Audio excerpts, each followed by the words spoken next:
হয় চাওক আমি একচুৱেলি ক'ব গ'লে এইটো NGNৰেগাৰ কাম এইটো ঠিকা নহয় তাৰপিছত আমি কাম বিচাৰি বিডিঅ' ওচৰলৈ কেতিয়াও যোৱা নাছিলোঁ যেতিয়া আমাৰ এইখন বিদ্যালয়ত এজাক বৰষুণ হ'লেই মানে এক হাঁটু পানী হয় কেনেকৈ খোজকাঢ়ি হৈ তাত বাইক ৰাখি পেলাই মানে আপুনি দেখুৱাব মই কেনেকৈ এনেকৈ আহিবলগীয়া হৈছিলে স্কুলৰ টিচাৰেই হওক বা কোনোবাই চাব দে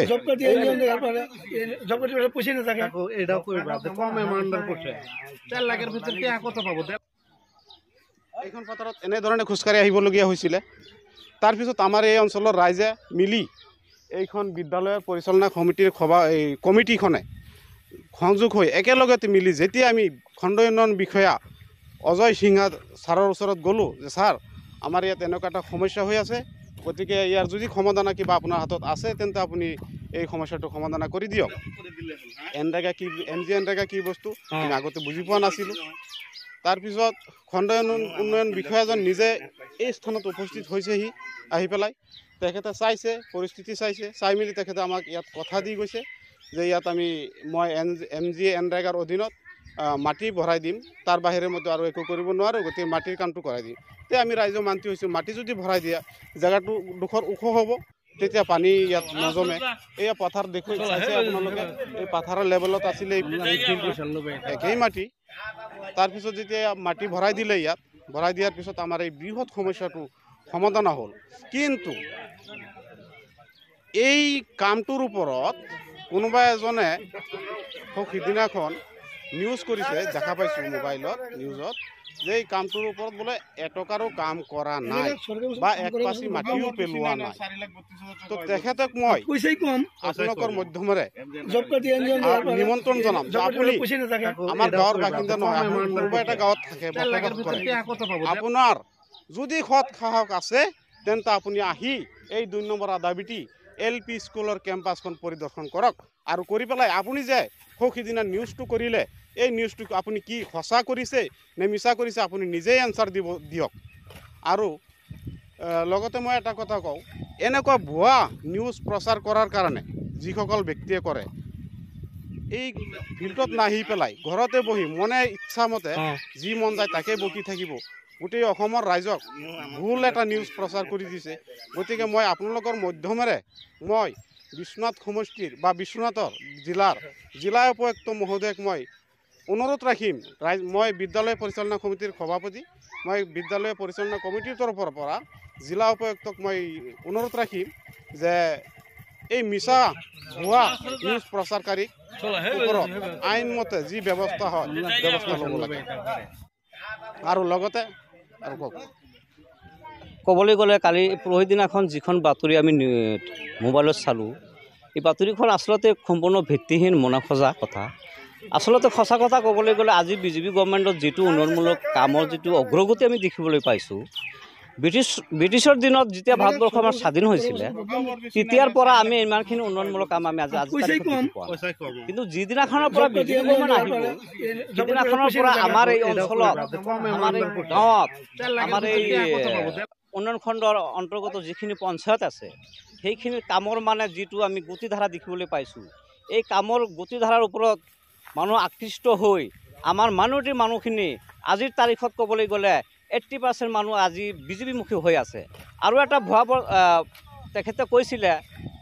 মানে আমাৰ BDO মহোদয়ৰ ওপৰত মানে এটা ব্লেম দিব বিচাৰিছে মিছাকৈ যে তেখেতে টকা পইচা লৈ আমাৰ স্কিমখিনি মুকলাই কৰি দি আছে সম্পূৰ্ণ মিছা কথা মই যিটো নিজে 2টা স্কিম ধৰি আনিছোঁ মোৰ পৰা 1 টকা পইচা লোৱা নাই আৰু যিজন ব্যক্তিয়ে এই বাইকখন দিছে তেওঁ নিজে 2টা স্কিম ধৰি আনিছে তাৰ পৰা 1 টকা যদি লৈছে তাই সেই কথাটো জবাব তেখেতে নিজে দিয়ক গতিকে সম্পূৰ্ণ মিথ্যা কথা ভিত্তিহীন কথা গতিকে তেওঁ এজন মানে সমাজৰ লগত মানে নাই জড়িত নথকা মানুহ এজন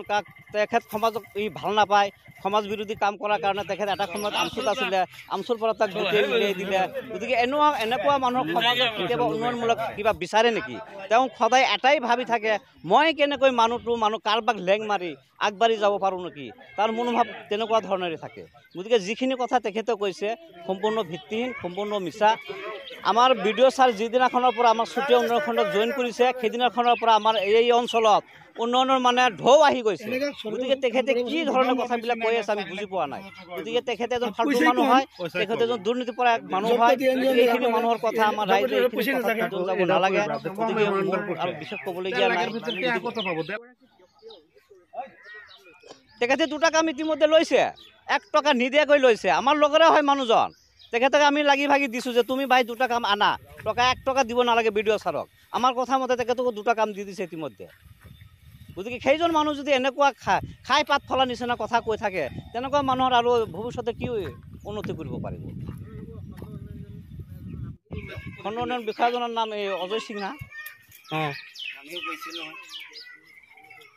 তেখেতৰ দিনত আমাৰ ইয়াত যথেষ্ট উন্নতি। ভাৰতবৰ্ষ স্বাধীন হোৱাৰ পিছত তেখেত অহাৰ পিছত যিটো উন্নয়ন হৈছে, সেই উন্নয়ন ধাৰা যদি এনেকুৱা ছিষ্টেমত চলি থাকে, তেতিয়াহ'লে ইয়াত আৰু কংগ্ৰেছ বুলি ক'বলৈ কোনো শব্দই নাথাকিব।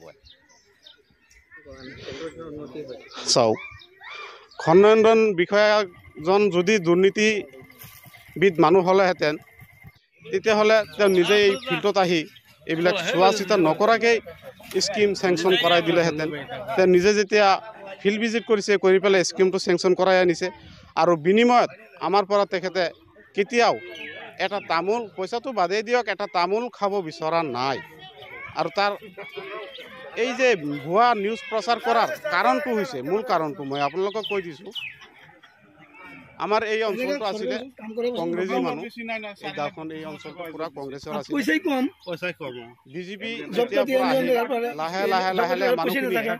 এই উন্নয়নমূলক কাম কাজৰ প্ৰতি আকৃষ্ট হৈ মানুহখিনি বিজেপিমুখী হ'ব ধৰিছে। কিন্তু এই অলপ দিনৰ ভিতৰত এই চতিয়া উন্নয়ন খণ্ডৰ খণ্ড উন্নয়ন বিষয়াজনে যিমান মানে উন্নয়নমূলক কাম কাজ দিছে আমাৰ এই অঞ্চলত, এই কাম কাজবিলাকক চাই এই অঞ্চলৰ ৰাইজ 70-80% ৰাইজ আজিৰ তাৰিখলৈকে বিজেপিমুখী হৈ আছে। এই বস্তুটো কিছুমান কালিলৈকে কংগ্ৰেছ কৰা কিছুমান ব্যক্তিৰ এই বস্তুটো সহ্য কৰিব পৰা নাই। তাৰ মূল কাৰণ সেইটোৱে। নহ'লে এই মিছা অভিযোগ নকৰিলে, তেওঁলোকে ভাবিছে যে মিছা ভুৱা প্ৰচাৰ কৰি হ'লেও যাতে এই যে বিজেপিৰ যি ঢৌ এটা উঠিছে, এই 2 নম্বৰ আদাবিটি গাঁৱত যি এটা বিজেপিৰ ঢৌ উঠিছে, এই ঢৌটো কেনেকৈ বন্ধ কৰিব পৰা যায়, এইটো কেনেকৈ ৰুধিব পৰা যায়, এইটো ষড়যন্ত্ৰ কৰিহে তেওঁলোকে এই ভুৱা প্ৰচাৰবিলাক কৰি আছে।